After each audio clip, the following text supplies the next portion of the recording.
So, hi, how are you? Mm, Great. Fabulous. How are you? Great. Hey, the way this all came about, I've been listening to David Bingham channel, and I had heard Yeah. one of your interviews on there with David. I think it was like a year or two ago. Does that sound about right? 2.5 years, maybe? Oh, Something okay. like that. Did you ever have another call with him after that, or was this the one call? Um, David and I were in touch before the call, actually, maybe back in 2020, maybe 2021. I can't be certain. Yeah. Um, and we'd kind of been in touch off and on. Um, every few months or so, we'd pop each other an email or something like that, from what I remember. And so yeah, after that we had I I popped him off another email and he was like, "Oh, that's really cool. Would you like to do a call?" Yeah. And I was like, "Yeah, sure. Absolutely." So we had that call and after that we moved house and Mhm. it's been very busy for me for the past couple of years. So I hadn't actually sent him an email, but the beauty is I had thought of him though. Um, So the beauty is when you sent me your email, I sent him one as well, and I was like, "Hey, how you going? How's it going?" So it was lovely. It was really, really nice that you sent one, and that was the prompt that I needed to send him one. And he'll get to it as and when he does. I know he's a busy Yeah. fella. Yeah, he is. I remember on the last call you had with David, yeah, you said like you might get together on another call and just talk about what life's like without the self. I don't know if you remember the end of that interview or not. Something along those, something like this. Living life without the Uh, self when you realize self-realization and yeah. No, we got busy. I mean, we were busy moving house, and then I just had a busy year. So I don't remember sending him another email after that. And I think he must have gotten busy as well. yeah. So you're in Ireland. Are you Yeah. still in Ireland? The way the story left off on his channel was you were still in Ireland. Yep. Are you still there? Yeah. Yeah. Still in Ireland. And then the way you also said on the call was you might be setting up something where people could come and you could talk about things like this. There's something like that you said on the call, but I don't know if that ever manifested or what. It didn't, not in that way. A few people got in touch with me and we had email conversations and things, which was lovely. Um, but no, we just moved to a new location, internet and stuff, and just finding the right space to do it. And I'm a gardener. Well, I garden when I feel like it. I like that. What a So, feeling. so when we moved to this house, it was just, I think, yeah, it was winter when we moved to this house, and then spring came along, and I got busy gardening and teaching yoga to some to children, and we were traveling quite a lot that year, so it never quite transpired in that sense. And I think it was just, how these things go when they're just right. Um, it was more of a case of just letting things settle down for myself. Right. Um, and yeah, just kind of really embracing. Um, Most of my journey is about grounding. So just kind of grounding, I like that. Grounding. just grounding. Yeah. Could you say something Yeah. about like the way you left it off on David's call was something about like living without the self, like in the everyday life, because previously thought, you know how it is, we identify with this being the separate person, this limited person that's mind made, the thoughts of, Rob with his story where he went to school, he worked here, and then you have a realization, wait, there's more to me than just this. So you transcend, the separate self and you realize, oh wait, I'm the infinite being having a human experience. Not that Rob is, but that's been always here. Mm. The perfume of peace has always been here in the background. We overlooked it. It was right here in plain sight, but we kind of just overlooked it. But maybe speak to something about that now that you saw through the separate self, right? That wasn't just what you were, but what your identity now is, being the infinite being or the effortless being or whatever name. These are all pointers, of course. These are just words, can only go so far to describe what this is. I'm just pointing to it just so that, people could, have an idea of what we're talking about. But maybe you could speak to that a little bit. Yeah. It's interesting for me because I think, and I won't go into, because if you watched the previous interview that kind of spoke about the history Yeah, part of it, I got the whole history down. Yeah, absolutely. And that's the hilarious part because I've been doing some research for something and I only recently came across that interview again and I had actually forgotten. I had it was weird listening because it was like, oh, okay. I mean, you kind of listen to it without a sense of uh, personal attachment, and it I was, get, yeah, and there's no, again, it's almost like, yeah, it's almost like parts of your memory. And there's this big, huge clearing out process where parts of your memory that you no longer kind of need, I get it. they just kind of go whoosh, and they're still available if you need to call on them, Hmm. but they're not there as such. It's not so relevant anymore. Um, So for me, it's, I remember when, and after I watched that interview, I kind of considered that perhaps this had been a gentle falling away of things for me for a very long time. It was just, Yeah. for some people, it can be very sudden, Right. incredibly sudden. And for others and everybody, I think it has to do with our individual build, Hmm. how we're, down to ourselves, Right. perhaps. Um, and our science hasn't quite caught up uh, that far yet. So it was a gradual falling away um, of whatever it was. And it's almost like awakening. Um, I don't think of myself as self-realized. What Okay. do you think? What do you think of yourself as? Um, I just am. I like that. It is just literally, I just am. I don't particularly have any, and this is what I'm noticing more and more, because there is a subtle, the thing is, the spirituality can come with its own traps, True. you know, Yeah. and the spiritual ego is a big thing, Oh yeah. Well, I'm self-realized and other people aren't, and other people are still on the journey and I'm done. And whereas it's it's a it's a journey of perpetual growth.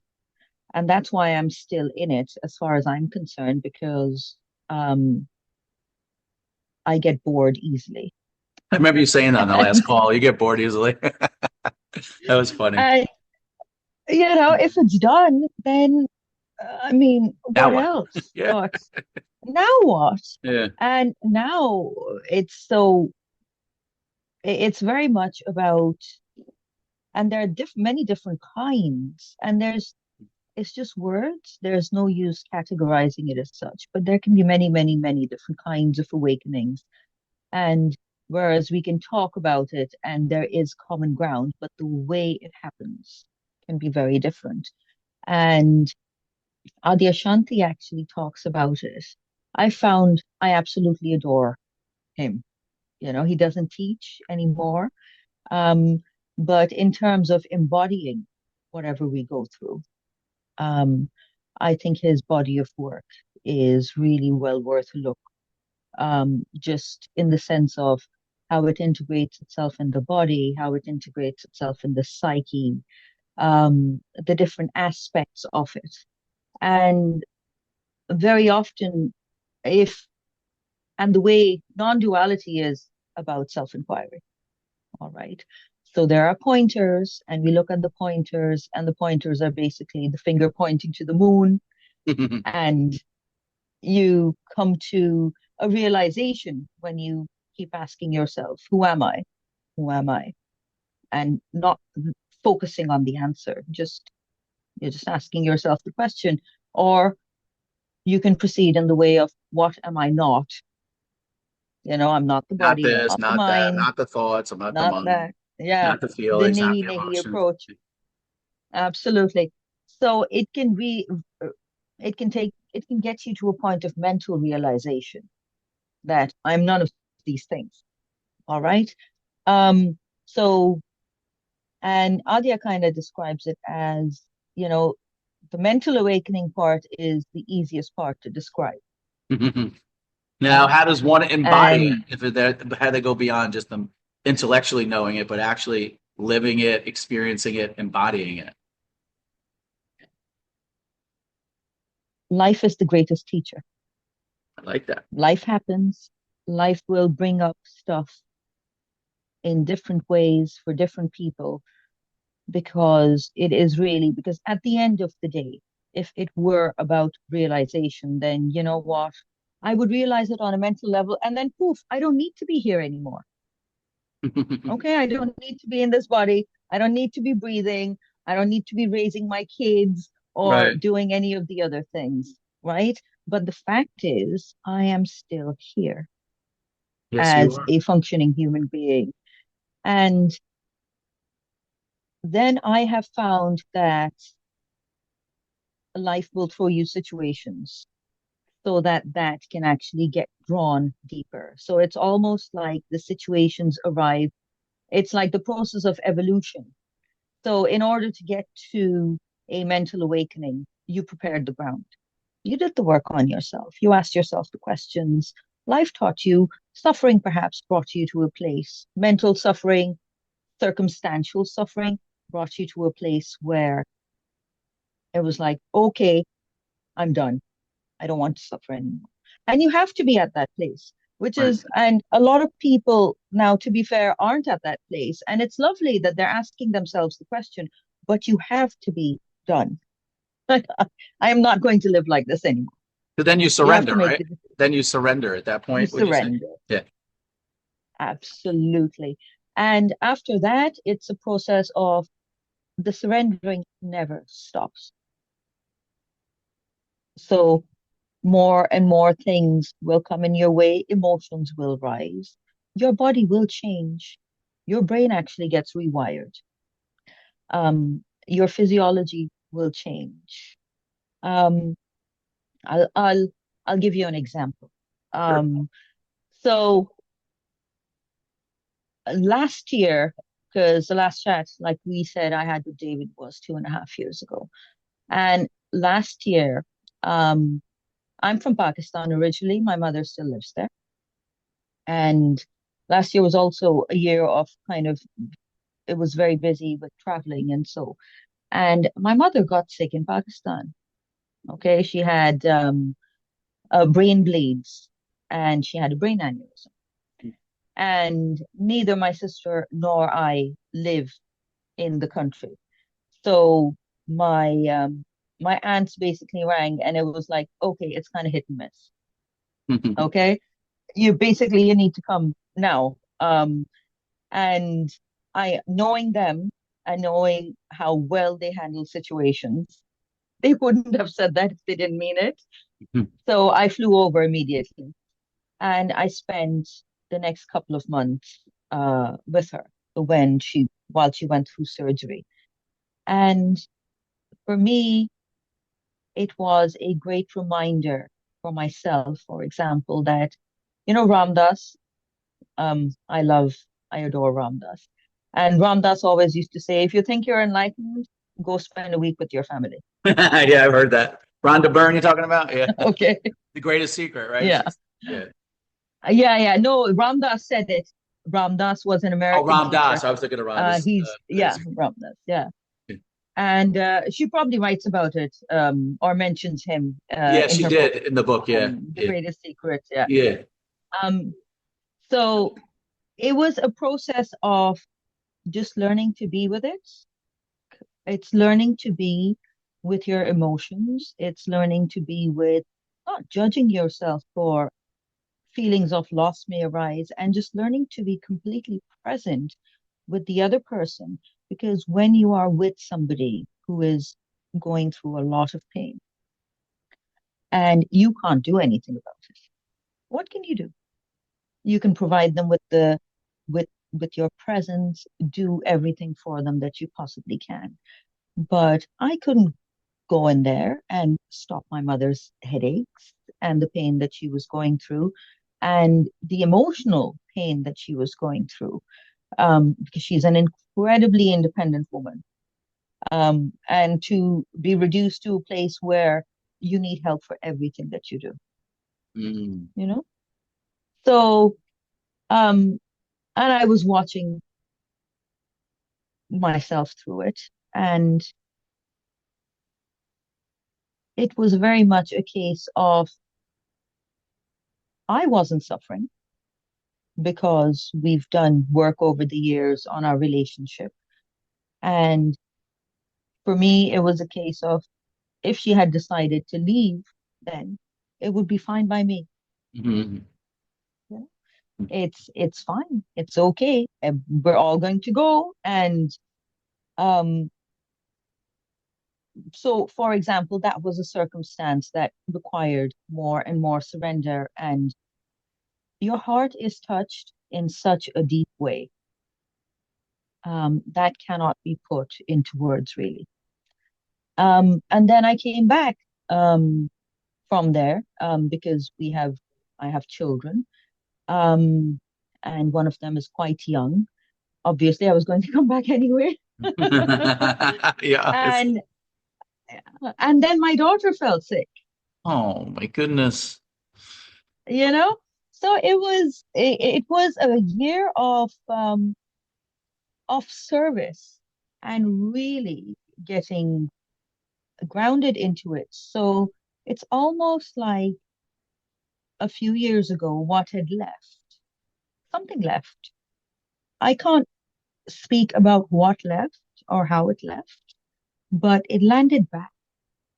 And for my daughter, it was a long, prolonged thing, still ongoing in so many ways, but also at the end because they didn't know what was going on with her.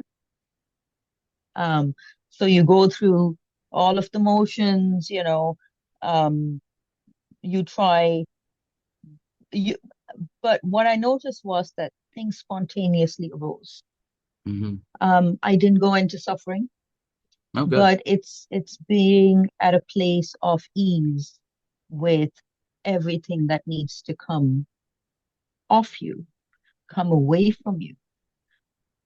It's arising so that it can be felt and it can be let go of. And in so many ways, when you've been living in that state for a while, I knew it was coming because we all have our points of attachment, all right? Particularly perhaps as parents and our loved ones. And it's not like people who have, excuse me, attained self-realization don't cry if their child dies. Yeah, you're gonna be attached to your child, yeah. But it's that. So it's moving from a mental awakening to a fluorescence of the heart and to the gut. Oh, I like that. So it kind of it's like you prepared the ground and you do whatever practices you do, whether it's self-inquiry or meditation or contemplation or yoga or whatever it is that you're doing. All you can do is prepare the ground. And then grace kind of reaches down Mm. and gives you a hand. And that's the paradox and that's the beauty. Um, So in so many ways, it's now life is, and it just solidified that whole concept for me because it's one thing when an elderly parent is ill, you know, we're kind of, we're in the human world, we're accustomed to cycles. Right, right. Um, but when it's your child, Different story. It's a different story. And when a child is very young, it's a Mm. different story as Oh yeah. well. Um, so it's a letting go. It's a letting go. It's the realization where the whole point of knowing that I'm not just the body mind really came into full force and action. Really helped you out at that Um, point. Yeah. yeah, absolutely was the Yeah. fact that, all right, and it's not my child, and we are connected because we're all one. I mean, what does oneness mean? How do you actually then live it out in your life? It's one thing knowing it on a mental level. And what can happen with the mental awakening level is sometimes you can feel cut off from Hmm. other people because you're very much operating on the level of, well, I can't really speak to anybody about this. Hmm. Um, it's a challenging place to be. Um, and in some ways, the ego can also get a hold of it and turn it into a mental concept. Turn into a bunch of concepts, you said? I couldn't, was it, yeah. Yeah, Yeah. turn it into a mental concept. A So mental. it Yeah. becomes, yeah, that's, I am that, and I'm going to live in that world of I am that. And meanwhile, what's happening is that your emotions and your traumas with a small t or a big T. Hmm. Um, so if you get so much into the habit of they're all thoughts and I'm just going to shun all thoughts. It's just a thought, it's just a thought. But it's kind of in so many ways, it's dehumanizing yourself because all of that is part of it as well. It is really and where do you go from there? And if you're caught in that trap, how do you come out of that trap and be human again and feel love again and feel pain again and not be attached so much to states of bliss and ecstasy that So, you can't face? so would you say it's just a matter of just being with it, but yet being balanced with it, like being with whatever emotion or feeling is there, being with it? Wouldn't you say something like this? Yeah, Hmm. absolutely. It's not even, there was a time when I used to witness stuff coming up. Hmm. You're witnessing your thoughts, you're witnessing your emotions. Um, and that's why I find it very hard to categorize. Because now it's a case of there's no separation there anymore. So I don't really have to stand back and witness it. Hmm. You kind of, you are it and you're not it at the same time. Hmm. And so stuff will arise um, as it when it arises. Um, and it's just stuff is more like flowing through you. Flowing through. Yep. Yeah, it's just flowing through. I think that's the best way I can put it. And it's a letting go. I remember watching an interview with another fabulous, I don't know if he is still around, but it touched me. And I watched this years ago. Gary Weber. Uh, he's an American, maybe not, I don't know if he's a teacher, but he did an interview with Rick Archer, Buddha at the gas pump. And he was talking about his surrendering process and his letting go process. And he was like, the hardest thing for me to do was I went through the whole mental process of letting go and realizing the truth of what I was. Hmm. But then you move on to living it. And he was like, I systematically, and he was a very systematic guy. I think his background was research. Right. One of those people who is so incredibly disciplined that they can have a practice over a lifetime. They've Yeah. been doing their yoga for 50 years, which Got is it. just, I look at that and I go, wow, incredible. So, and he was like, the one thing that I had left in terms of letting go was my attachment to my daughters, Mm. because he knew that that was going to be the hardest one. I can relate to that because And it, I have three daughters, so I could totally relate to that. Very yeah, attached, very attached. Yeah. yeah. And it's not that, and so many people have these questions like, if I awaken, will I not love my children anymore? Yes, those questions do come up when I'm doing calls. Yeah. Yeah. And how will I be? But in my experience is that you can love more. Mm. It's there's something flowing through you that's not you anymore, and you're not looking at your loved ones, or for that matter, other people around you, through the through your own filters of your own agenda and your own needs. Mm. Because if your child or somebody that you love is in pain, when you feel pain, it's you feeling pain. So it's reflecting of something in you. Mm. Just like vision, I'm looking at the screen right now, I'm looking at you, Hmm. okay? And you're appearing on the screen, but the looking is happening in my mind. It's happening. It's literally the mechanism of it is taking place inside of me. Just like the stuff that I'm hearing is Mhm. happening inside my ear. All right. Um, this is science. It's not coming from anywhere out there. It's Right. literally that is the mechanism. So the way we see and the way we hear is so intimately attached to our agendas, to our stories, to our emotions. Mm. And once that falls off, then the seeing is just seeing. The love is just the love.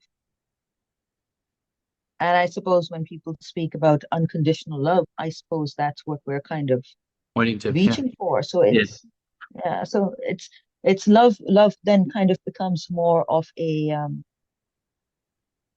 sense of gratitude and appreciation I like that. and and groundedness. And it's so in so many ways, I'm looking at her running about now, and I think, it's just love is very much there, but the the thin veil that was there, that was like, oh my God, what is going to happen to me if we lose her? Those thoughts you No, don't get. Yep. no, Mhm. um, no, because it is what it is. That doesn't mean there will not be emotion Mhm. around it. It's the same thing. It's like if my hand got chopped off right now. I You're mean, gonna you're gonna cry. You're gonna be screaming in my body, pain. yeah, uh, Yeah. it, but it's that complete acceptance of it, because life is so incredibly beautiful with everything in it. Hmm. So it's not about chasing the feelings of bliss. In fact, for me, one of the biggest breakthroughs that did happen was when I stopped, this was a number of years ago, um, being attached to, oh, I like this joyful feeling, but I don't like this pain. So I noticed myself doing this. I noticed myself going through the process of when something painful came up, I would go into this head mode of, oh, they're just thoughts. I am that I am. Do you know what I mean? It's Yeah, I actually do. Yeah. subtle avoidance. I'm laughing because I've been through that myself. Yeah. I've seen through that It's too. actually avoidance. Yeah. Yeah, Yeah. yeah. And when the joys are like, ooh, this is a blissful thought, like follow that. So it's actually becoming, it's embracing equanimity in the sense Mm. that whatever arises, arises. Love everything that arises. Welcome it all, right? Yes, absolutely. No Welcome it all. resist, no And that's, resistance. Yeah. yeah, no resistance. And that, to me, is the beauty of being human. Mm. Because if I didn't still have a a purpose in this world, this body wouldn't be here anymore. That's right. It's as simple as that. Yeah. But here I am. There you are. So there's obviously stuff that needs to happen through this, whatever it is. And you just kind of embrace it all and you love it all. And I think it's like this deepening, the gratitude has deepened to a Mm. very great extent. And since the whole veil of the mind lifted, because when I was very young, and I spoke about it in the other chat that I had with David, was that I very much had a feeling of heaviness as a Mm. child, as a teenager, as a young adult. It was always there, Always there. um, always there. And I used to wake up with a sense of heaviness. It's like the weight of the world, unease, just a general sense of unease, of not fitting in, of knowing that there might be more. I don't think I had it when I was very young, when you're kind of existing as a young child in that space of unity consciousness anyway. It's Yeah. just like that's why we feel so much love when we see babies, because it's like this absolute innocent Mm. purity that is radiating. It's an emanation, you Hmm. know? True. Yeah. I see that. Um, and at some point, these things, these mental concepts and conditioning start setting in, and that's when the heaviness came in for me. And if I had one desire, it was for clarity, Mm. because somehow I knew that there has to be a way to wade out of all of this shit. There's got to be a way out. There's got to be. It's gotta be because if there is one thing, then just by the laws of the universe, the other has to exist as well. Right. Yeah. So That's the love if universe. there is all of this here, then the opposite has to exist as well. And so initially, it was very much a case of, um, and that was, and I very much worked at it from the very beginning on a deep body level. How do I feel? And is the weight there? And in the beginning, it would be like the weight is lifted, but then the weight came back. The weight was lifted, then the weight came back. It's like having your feet in two boats at the same time. Exactly. And then eventually it kind of moved. It's so now it's like I wake up in the morning and I don't necessarily use all of the non-dual language so much anymore. I used to, um, Why'd you change it? because What changed? I just find it unnecessary. Okay. Good. So what do you do now? Um, It's just I is I. I mean, I know what I is, you know, Yeah. um, and I'm the only one who really needs to know. Yeah. I don't feel the need to explain myself. When I stopped explaining myself to myself, and that I think is might be a part of the mental awakening. Because you see, the thing is, we're so used to being that way. And initially, that's why it's like the light flickers on, the light flickers off, the light flickers on, the light flickers off, because your brain is effectively changing, like new neural pathways are developing. Mm. And after a while, you don't need to keep having Yeah. It's not that necessary. that conversation of, and then you can just kind of relax in your body and just like, okay, I'm here now. Let's see what comes up next. And everything's okay. It don't matter what comes up. There's nothing wrong anymore. Yeah, there's nothing wrong anymore. And Nisargadatta used to say that. It was just, um, it was beautiful. There is nothing wrong anymore. So you just stop judging circumstances. And this is where grace comes in, because I have noticed this repeatedly in my life.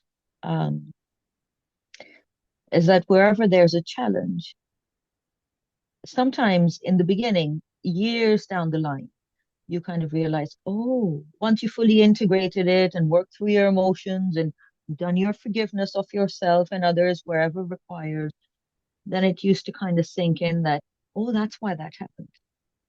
Mm. You know, it was a very necessary, and you're very thankful for it in retrospect. Now it's thankful, thankful, thankful, thankful, thankful, thankful, thankful. Now it's right there. Now it's right there in the moment. You know, I'm grateful for it right now, even as it's happening, even as I don't know what's going to happen in the next moment. Anything can happen, but everything is God. It's all God. The pain is God. The beauty is God. Everything is God. So I think that has been the shift for me. And now I wake up and it's like you open your eyes or whatever it is. This is non-dual language coming here. Here it comes. Sees through your eyes, and it's like, oh my God, another day in paradise. Paradise on earth, right here, right now. Heaven on earth, right now. Yep, another day in paradise. Love it. You know. So so yeah, in short, I mean, and so for the past few years, it's almost like something left and then something came back. I don't know what left. I don't know what came back, but the point is, I'm here, and it's good, and it's possible, and all of the emotional processing, which is a very, very necessary part, because it's part of the cleansing. Hmm. It has to happen. Why would we shirk it or avoid it? Let it come. Let it come and feel it, and it won't be there forever. And I also noticed that at the beginning um, of my journey, I found myself saying things to people that they're just thoughts. Like, Yeah. you don't have to believe your thoughts. Yeah, David But describes the them like thing as is, invitations, like invitations to the depression party, to the joy party, to the party party. But they're just like these thoughts are like absolutely, invitations. So we're empowered to entertain them or not entertain them. absolutely. And I agree with him. However, not everybody is in a place to hear that. We're all different places. Yeah. And if somebody is in a lot of pain, for example, I was a humanitarian aid worker, Oh, okay. I right, didn't know in my that. Yeah. previous life. Yeah. And it was one of the things that, okay, so you kind of land in an emergency situation, Hmm. okay? And um, I used to work in child protection. So, and there are many different modalities whereby you're there for people who have, for example, lost everything in an earthquake on or in a fire or whatever it is. Right. You are not going to step into psychological counseling. Right. You have to meet their basic needs first. What do they need? They need water. They need food. You have to, Take it's care of that almost like, first. Yeah. Absolutely, it's almost like Abraham Maslow's hierarchy of needs. If your basic needs aren't being met, Mhm. then you can't come and talk to them about, the impact and how are you really feeling? It's Right. like, I'm bloody hungry right now. I need to find a place to sleep for tonight.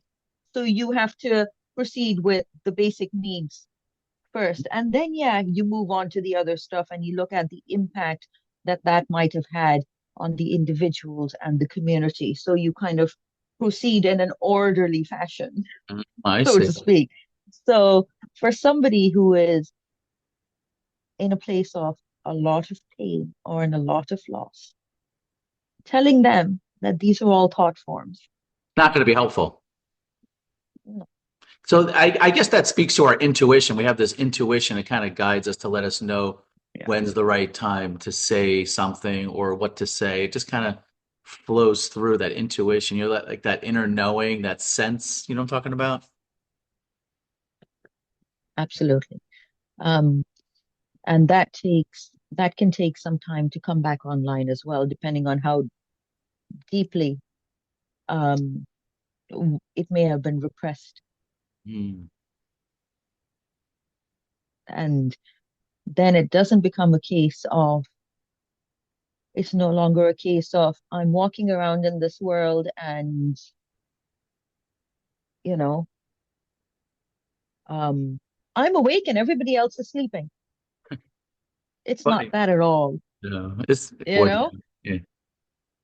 It's not that at all. So it's not about, I don't feel that, I don't feel the need to talk to other people about this anymore. That was gonna be my Um, question to you. I'm Are you very sharing lucky. this with, are you sharing this with other people, or how do you feel about that? Yeah. Um, if one policy that I have had for, oh God, a very, very long time now is if somebody asks a question, answer that, Okay.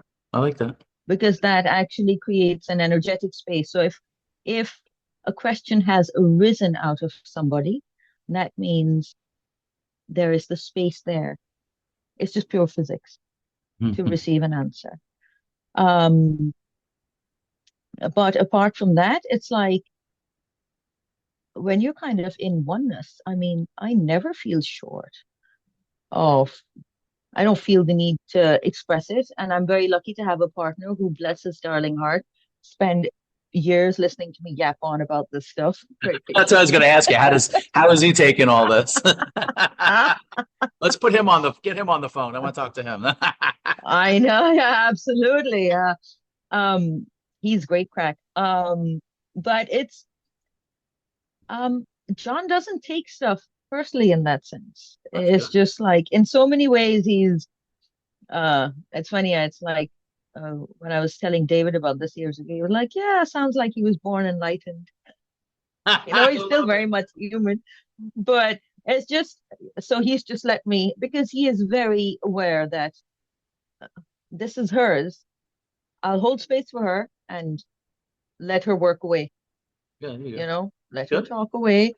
Um, and I needed to do a lot of that so I can understand when people feel the need to express it at the beginning. Uh-huh. Um, because it's almost like a part of your body processing it. Oh, I like that. It's almost like as it's coming out of your mouth, the sounds are coming out of your mouth and landing on your ears, and it's going deeper. So I can understand the need for community at the beginning. And I did a lot of talking in the beginning. And afterwards, things settle down. So now it comes up when it comes up, but I don't need to uh, talk so much about this stuff Hmm. anymore.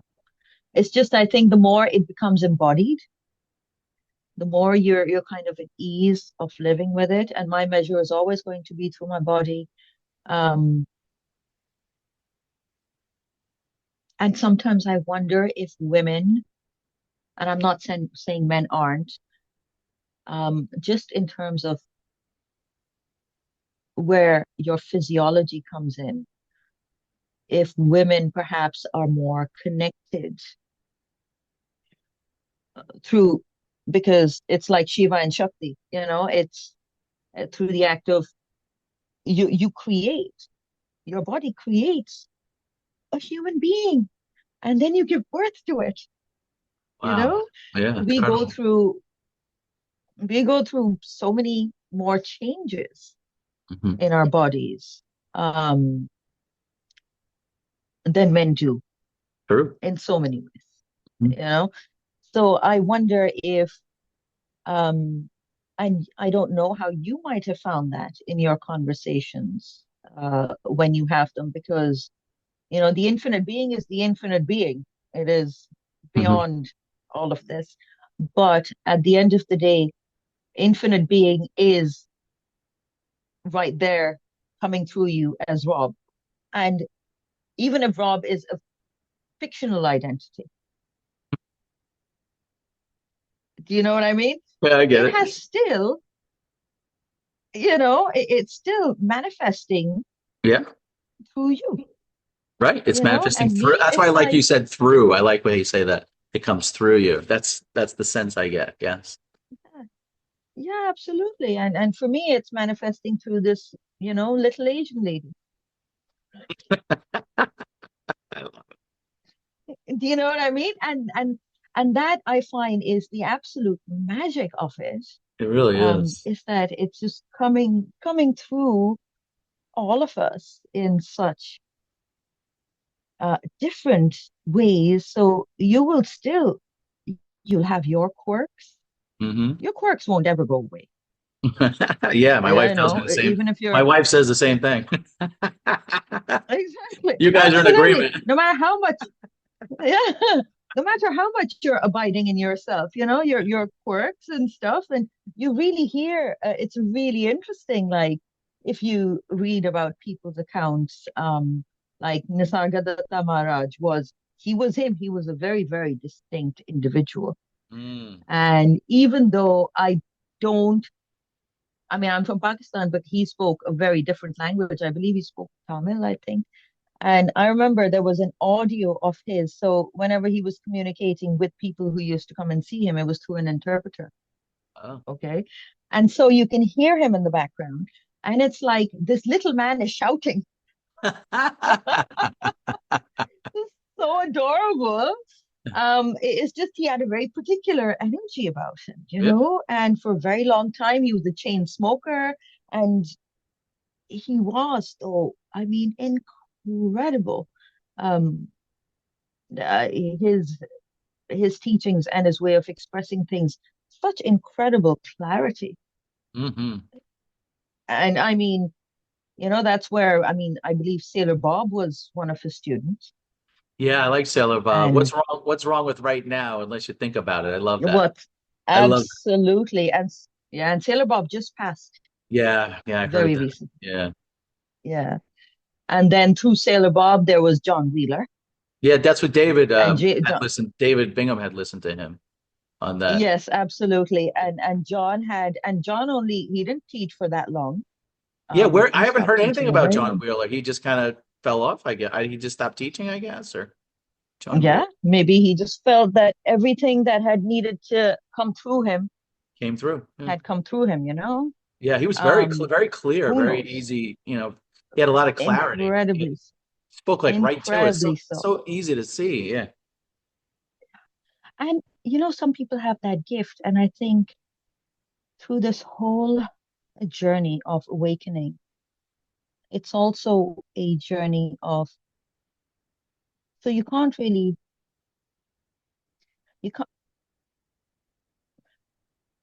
I, I wouldn't turn awakening into a dissociative state, where you're cut off from your humanity, your body, your emotion, um, because it has to come through you. And if it won't show up, if your life then doesn't become a representation of it all, then what the hell is the point of it? True. That's one thing. That's why That's one I thing like I how don't. David goes like you're the infinite being having a human experience. So we're still having the human experience. Absolutely. The human spirit, the human experience is still real. We're still having it, even though we're the We're infinite still, being. Yeah. yeah. And what does the human experience mean? And if it's going to be a human experience, then we have to embrace like all of it. Hmm. And Resist nothing. very often resist nothing. And very often people have a lot of these misconceptions that once I am awake, like maybe I will stop having these challenges anymore. No, no, we still have them. or if you still have them, um, and this is where certain things like manifestation and stuff, and that's why I mean, I was delighted when uh, Rhonda Byrne came from The Secret and then thankfully eventually landed at The Greatest Secret. Yeah, because she was big on the manifesting. She was very big, and that's great, and that helped a lot of people too, It did. Yeah. because um, one of the things is that I think when we first start waking up, for a lot of us, it's life has been such a journey of pain and conditioning that we can't see the woods for the trees. Mm. And it's all incredibly confusing and dark. And what is the world coming to? So, what is needed at the beginning is self-empowerment, Hmm. you know? Um, so you need to empower yourself, and it's almost like step into your sovereignty as a human being. Yeah, the sovereign being. And once you've done, yeah, and once you've kind of done enough of that, then there comes a time when you have to let it all go, Look at that. and so you kind of come full circle. Um, so it's very much a case of, so I can understand why The Secret was such a bestseller, Yes. because it helped a lot of people that I am not a victim of my circumstances. I can manifest things. They I felt can do empowered. things. People felt empowered. Yeah. Absolutely. They did. So everything in that sense, it's like this whole play that we're in, this drama, this Leela, whatever you want to call it, is incredibly perfect, Just the way it is. just the way it is. Nothing really needs changing. Everything is moving in the right way at the right time, just like, and everything, there's a microcosm and then there's the macrocosm. And you look at your body. I mean, I'm not sat here telling myself I have to breathe. I'm not Automatic. making my heart beat. Automatic. It's Yep. automatic. Hmm. The planets are doing their thing automatically. Nature is doing its thing automatically. There is no waste. And as far as I'm concerned, gardening and being in nature, and I'm sure you hear this all the time about how much nature helps people. Yeah, all the time. All the time. Why do you think that And is? it's Why just do you think direct. that is?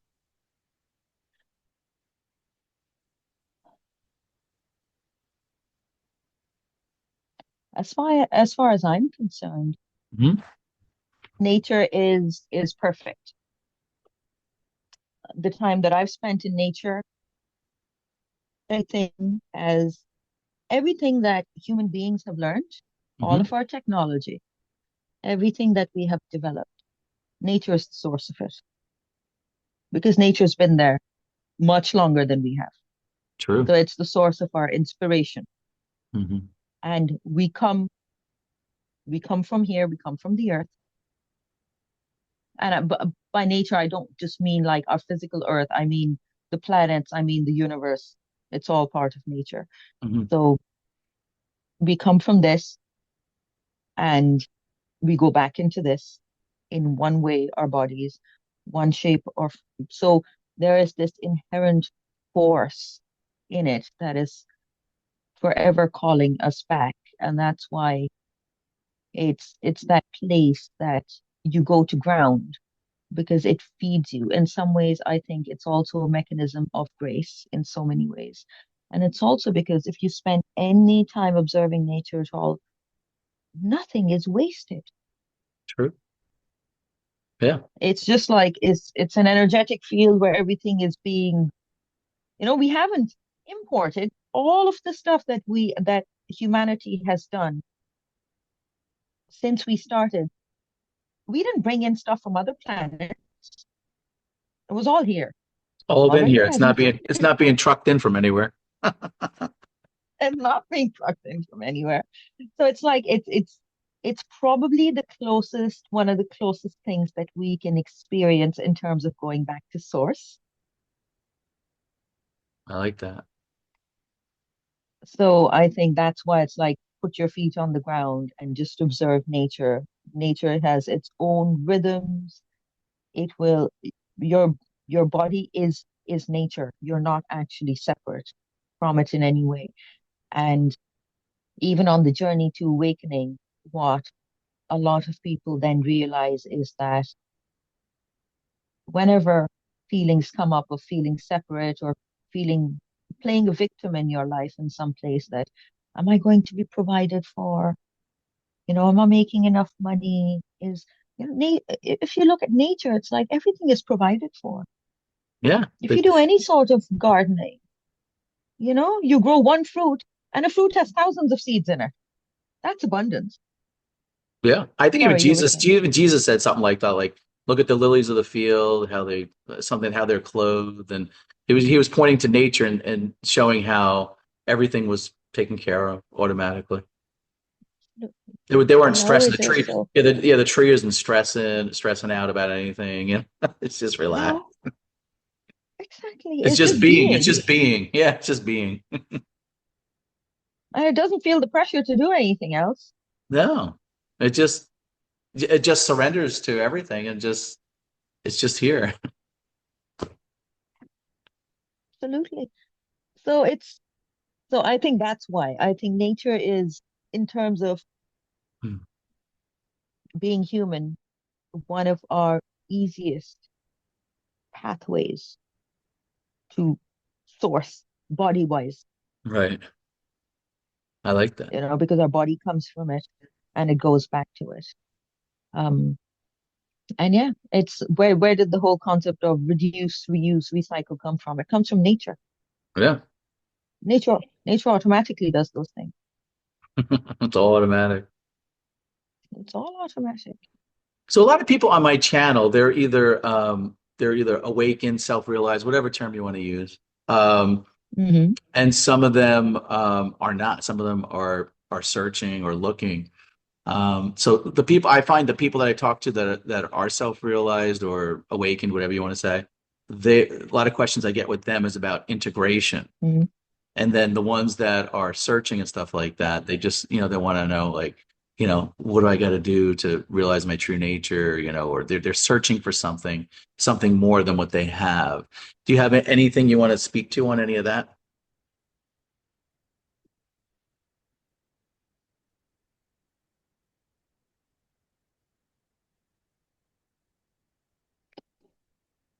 In terms of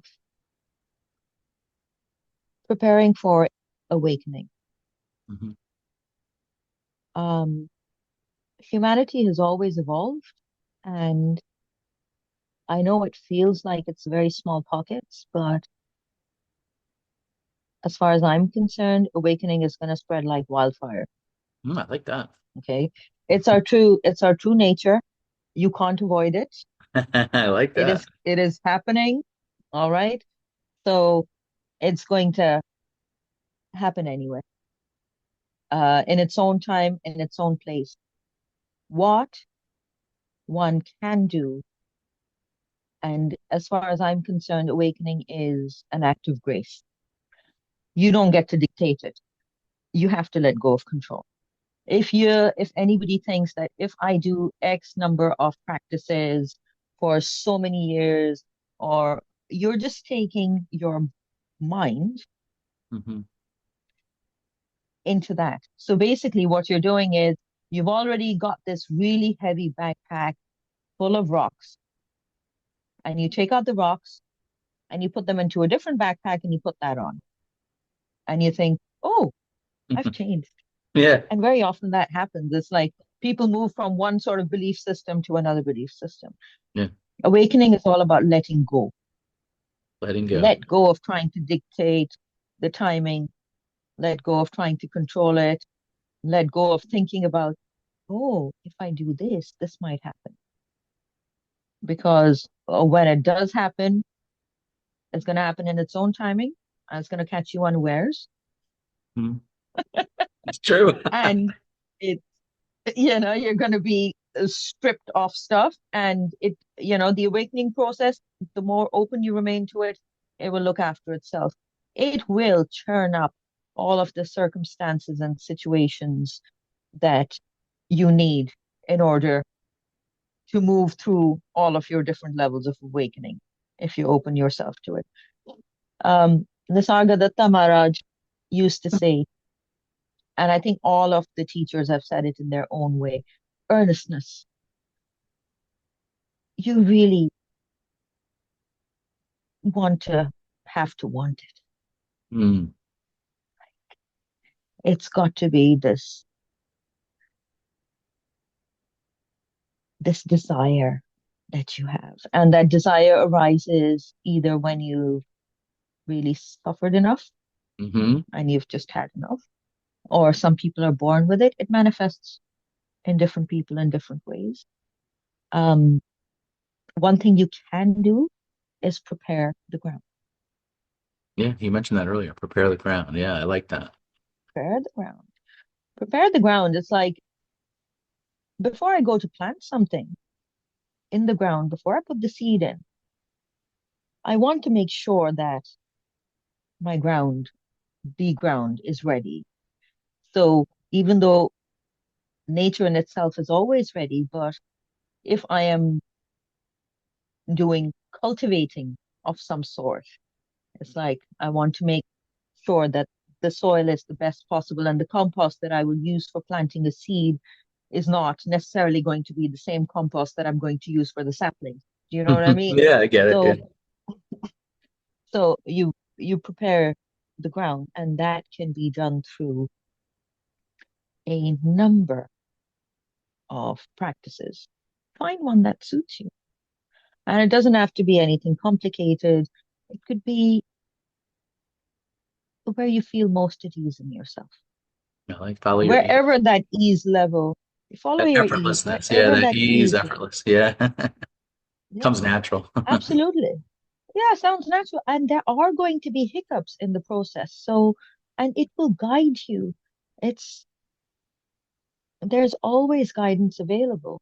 So it will nourish you and it will guide you. So breathing is a really good place to start. Personally, I feel I spent a few years just practicing my breathing. Great. It really helped me.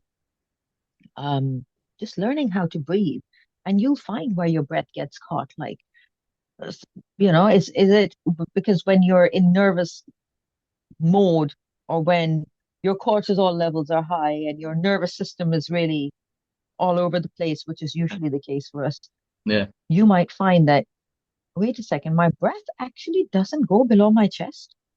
Yeah. Mhm. You know, Breathe. so find whatever it is for you. There are so many things available. Or if you feel that you can't, if there's something that you do, if you have something in your life like art or music or being in nature or writing, most importantly, be gentle with yourself. Love that. Gentleness. Be gentle. Just be gentle. Be gentle. And in being gentle with yourself, it's that space is created for grace to come in and it Hmm. will guide you. Love that grace. Yeah. Um, so yeah, but you can't dictate the time of awakening. It's gonna happen when it's gonna happen. It's gonna happen on its own terms. We have examples of many, many, many teachers um who were like, I this is what I'm gonna achieve. They made it an achievement for themselves, and that is not how they woke. They awoke when finally they had banged their head against the wall so many times. They just They were gave like, up. Yeah. I can't do this to myself. And there it And is. when they surrendered, There it is. you know, there it is. So it's surrender. So approach it with a spirit of gentleness and be earnest. You really gotta want this. And you know what? If it's not your time, it's not your time. It's all perfect. Still okay It's all good. anyway. It's all okay anyway. Yeah. Um, so I think that's that part. And in terms of the embodiment, again, keep what's worked for me is, and what one thing that I also always asked for was grace and ease, because you read enough accounts of people who have sudden Kundalini awakenings and you get zapped by this energy that your body is literally your mind body, your pain body, whatever you want to call it. Your whole system is not able to process it Mm, at that time. There are loads of examples of that as well. Um, and, uh, just kind of set the intention. That's what I did, and it helped me. And I can only speak of my experience of, you know, just with grace and ease, and just stay soft and pliable so that grace can enter. It's again, it's still preparing the ground. You never actually stop preparing the ground as a continual process. Like there's no doneness in that sense because it's a continuous continuous. Yeah. evolution. Mm, None of the great masters ever got bored of it.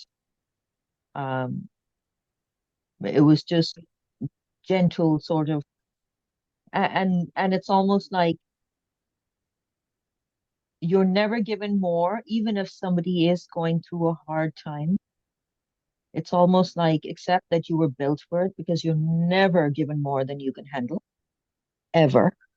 Just means that, whoa, this person had a really high threshold. And fine, it may time to take time to integrate it afterwards, but you're never given more than you can handle.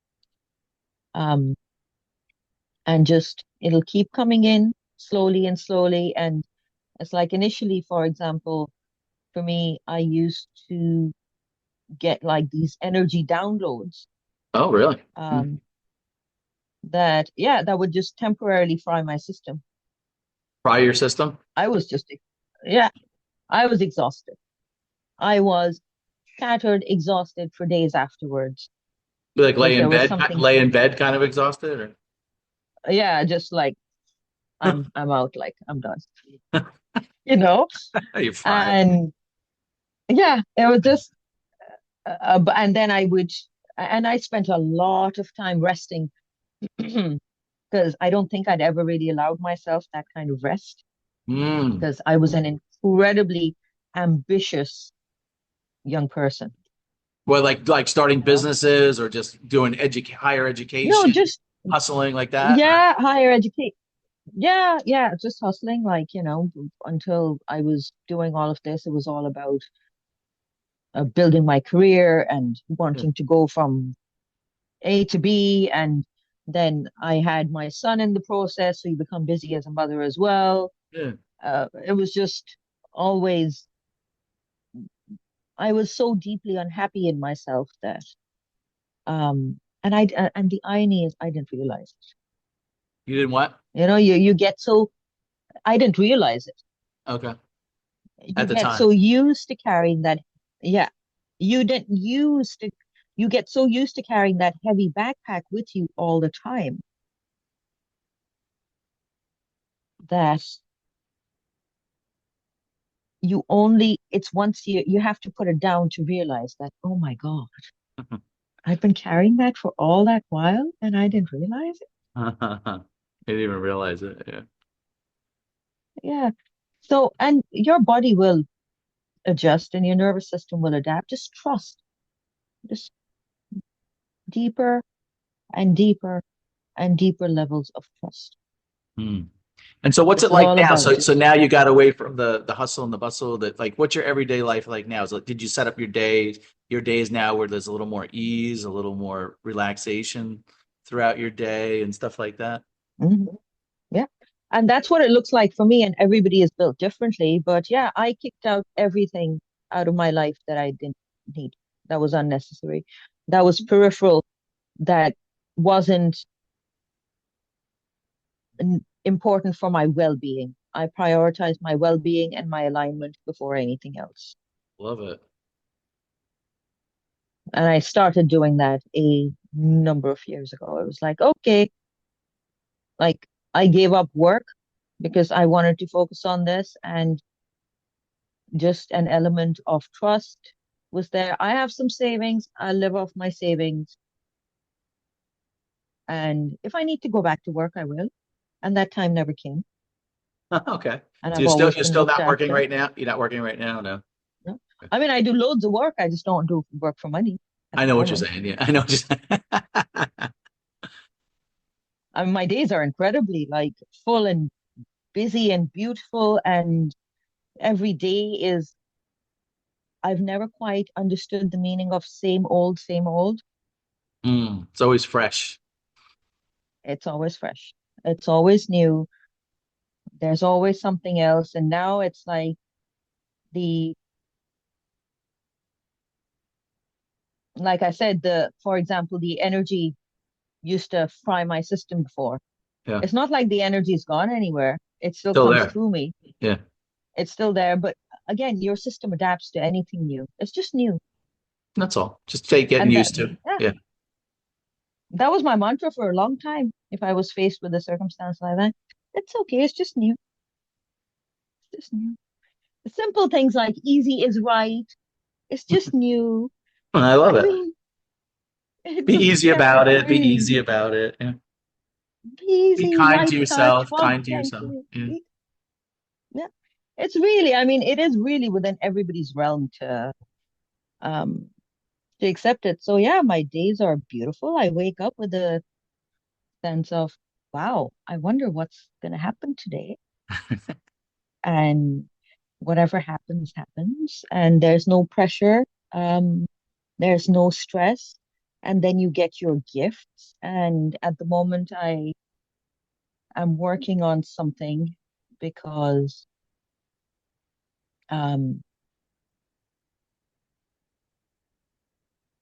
on a project in terms of conscious parenting and how we can, and it's coming as it's coming. And again, it's not like I really want to do this. Um, but if it wants to happen through me, it will. And if it won't, it won't. I don't really care either way. And when I say I don't care, I mean it in the most loving way I possible. know It's what you not a mean. I know what you mean. nihilistic, Yeah. it's not a nihilistic, I don't care. Yeah. Yeah. I know. I But get it. Yeah. something for children to Nice. because children are, as we know, I mean, so innocent and so pure. They are. Yes. And if there was a way that I know that in my personal experience, and I know every, if you want to call it soul or jiva, whatever you want to call it, has its own path. But in terms of being very human and being grounded here, um, and the fact that I'm still here, like if I go tomorrow, I go tomorrow, and that's cool. For this new world, and I do feel that a new world is being born. Okay. I really do. Mhm. Um, how this absolute gift, these little Buddhas that come in, our teachers, Oh, that's great. um, you know, how we can assist them in maintaining that purity, Love it. uh, so that they can They don't have to. I mean, I had to go through the depths of depression. Hmm. And I think I talked about this in my interview in my chat with David, that it was a very cyclical thing for me. In July and August, I mean, I was born in August, and in July and August, I would be in the pits of depression. And my suicide attempts would be around those months. Yeah, you mentioned that in the last interview. Yeah. Year, Is it still like year that or after no? Is year it still after like year. that or no more? No, Oh, I was gonna say, no, yeah. You no. can look I mean, back now. I You can look back now. explored. Yeah. Yeah, I can look back now, and I explored that so deeply in one sense. You Yeah. know, when you've looked at something so close in the Yeah. eye, then you know that, You know okay, what it is. you know what it is. You don't want that And for the then when kids. You kind don't of want it for like, the kids, is what you're saying. You know, these innocent kids, you don't want them to have to go through that, is what you're saying. So is this yeah, going to be I in the mean, form of a book or something you're thinking, or what are you thinking? it's still coming. I You're not have, sure how it's going to take form. Yeah. yeah, it's still, I'm getting bits and pieces. And again, it may or may not. Um, but obviously it requires work through the parents, you know, because ultimately it's the stories that we tell ourselves as parents. I mean, it's a story like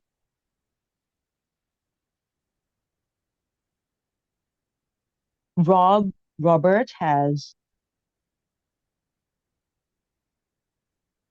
well, infinite being has seen itself through Rob, okay? And Robert was always a fictional identity. Mhm. Yeah.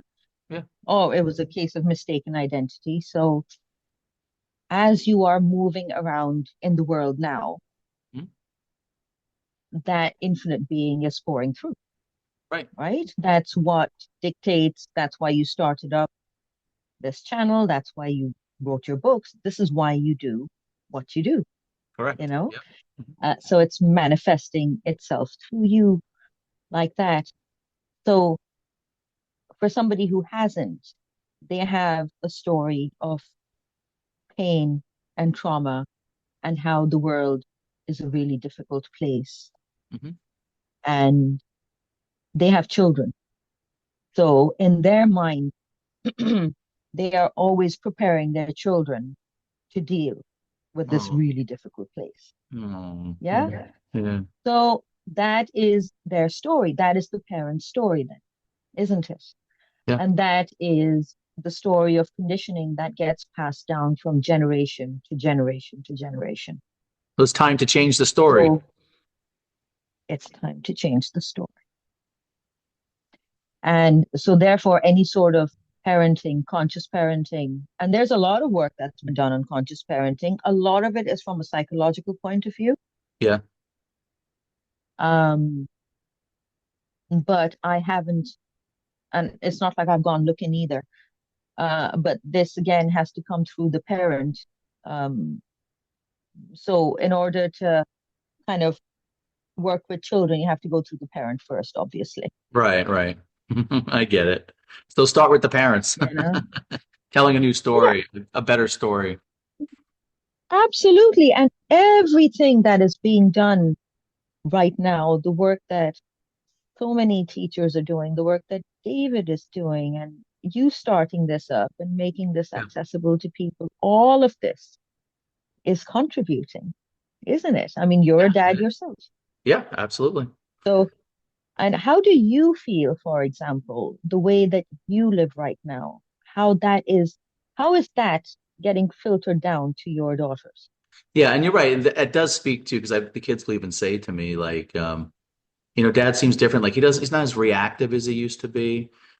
So they see me like something may happen, and I'm not as like I don't get so like drawn into it. I'm just kind of like, I'm like like at peace with it. Like there's an okayness. I don't overreact and jump into it. So they feed on that. So they see, oh, it's not. There's nothing really too serious going on here. Look how Dad's handling it. He's relaxed about it. He's okay with it. So I mean, I've gotten that feedback from the kids.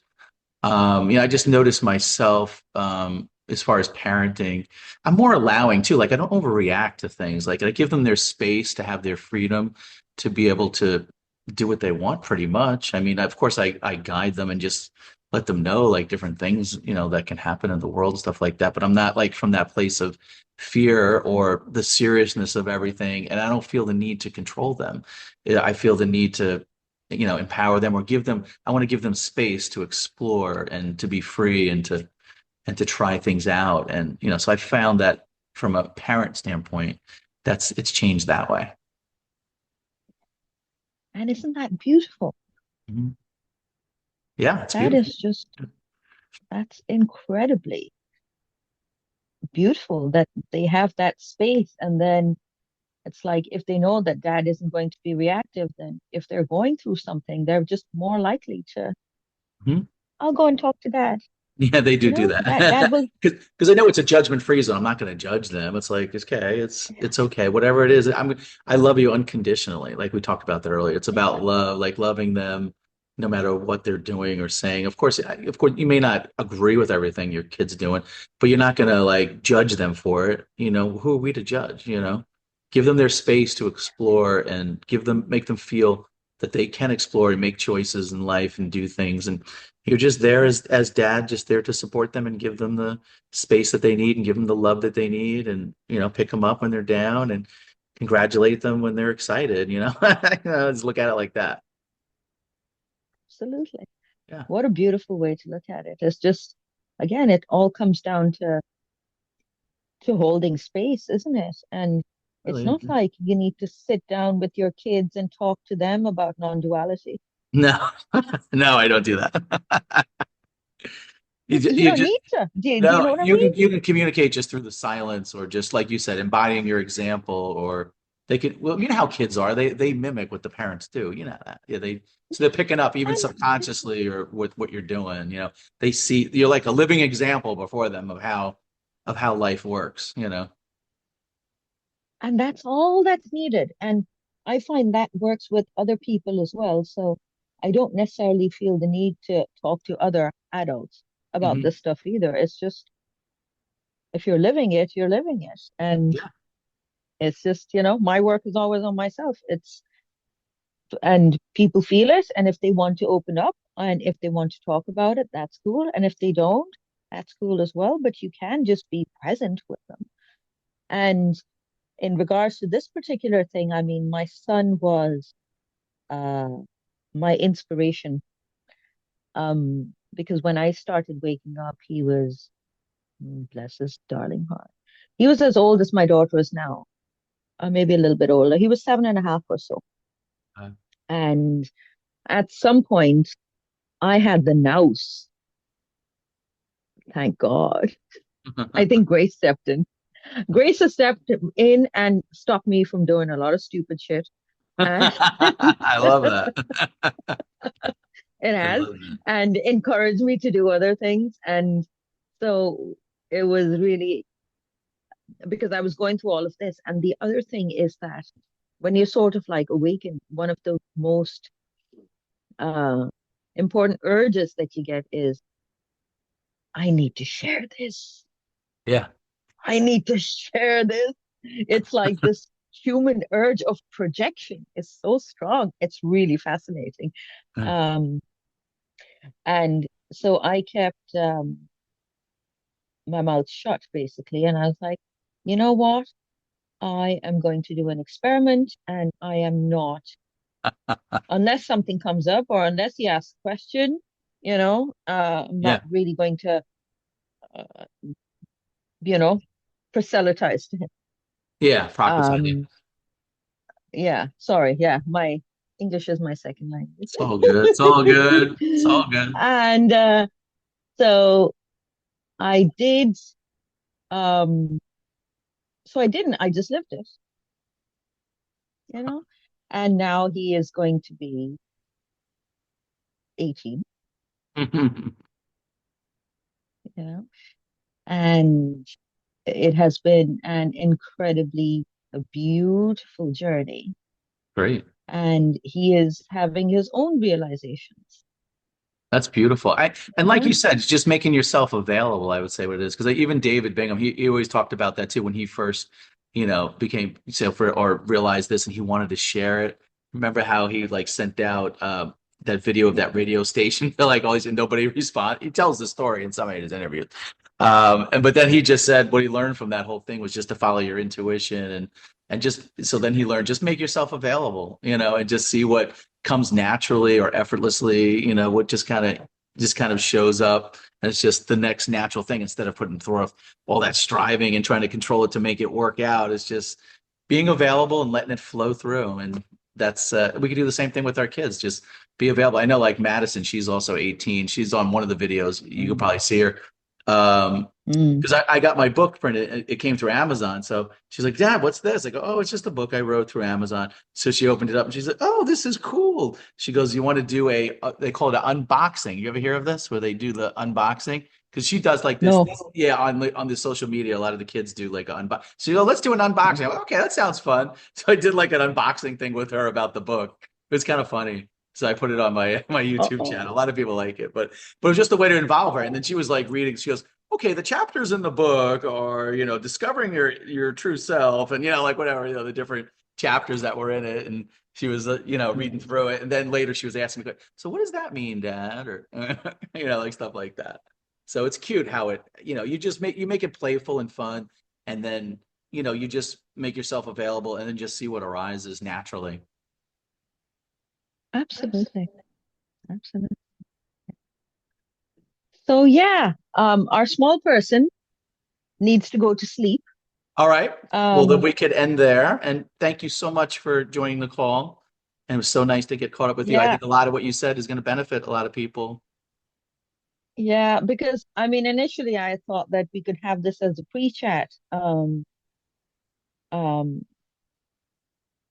before we actually recorded something, which is why I'm on my phone. Otherwise, I would have actually Yeah. done it Sometimes on the I find computer. sometimes I find that just the natural, effortless, just the timing, just if you just flow with whatever's happening, it just seems to come out the best.